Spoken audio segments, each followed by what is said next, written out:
হচ্ছে আমাদের দেশে একটা কালচার আছে, যখনই আপনি কোনো পদে যাবেন এই পদ আপনার পার্মানেন্ট হয়ে গেল, আপনি না মরা পর্যন্ত এই পদ আর ছাড়বেন না, তাহলে এই পদে কি মধু আছে, কেন এই পদ ছাড়বে না? তো ওইরকম এফবিসিসিআই বলেন, অ্যাসোসিয়েশন বলেন, চেম্বার বলেন, অ্যাসোসিয়েশনে এমন হয়েছে 30 বছর যাবৎ সে একই পদে বসে আছে।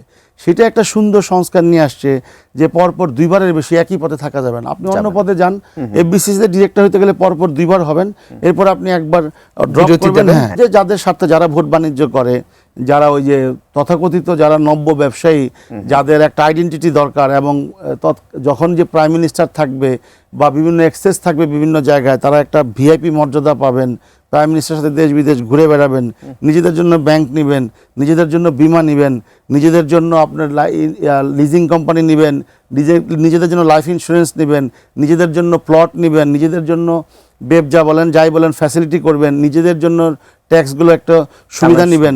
এই জন্যই তো তারা হয় না। কিন্তু ইমরান ভাই একটা কথা, তাহলে এই যে আপনি যে কথাটা বলছিলেন যে ব্যবসা নাই অথচ সে ব্যবসায়ী নেতা, সে এফবিসিসিআর পরিচালক, তাহলে সেটি কিভাবে হচ্ছে?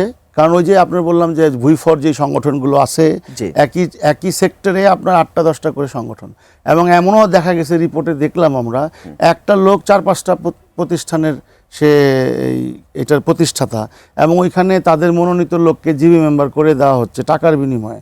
এবং ডিরেক্টরের সুবিধা কি, সিআইপির একটা মর্যাদা পায়, মর্যাদা অনেক, তার ওই অসৎ ব্যবসায় তার ধান্দা করে। আবার অনেকেই আছে যে আমি তো অনেক টাকার মালিক হলাম, জীবনে কিছু করতে পারলাম না, এখন যে কোনো প্রকার হোক আমার তো অনেক টাকা, আমি আমার উত্তরসূরিকে যে কোনো প্রকারই হোক এটা ডিরেক্টর বানাই, যাতে বলতে পারে সিআইপি, যাতে বলতে পারে যে এটা আমার ছেলে অনেক বড় কিছু।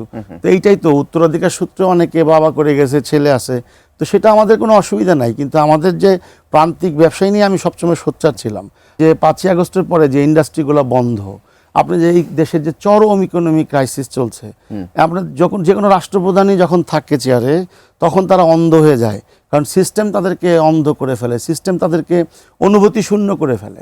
তা না হলে এখন যে আমাদের বাজারে যে চরম অবস্থাপনা, মানে আপনার যে আমরা লোকসানের সম্মুখীন, যেভাবে ব্যবসার অবস্থা চরম খারাপ, এইটার ব্যাপারে উদ্যোগ আমরা তেমন দেখতে পাচ্ছি না। সরকার খুব ভালো উদ্যোগ নিয়েছে, কিছু খাল কাটা, গাছ লাগানো, কিন্তু এই খাল কাটা গাছ কাটার সাথে তো আরেকটা ভেরি ইম্পর্টেন্ট ইন্ডাস্ট্রিয়ালাইজেশন করা।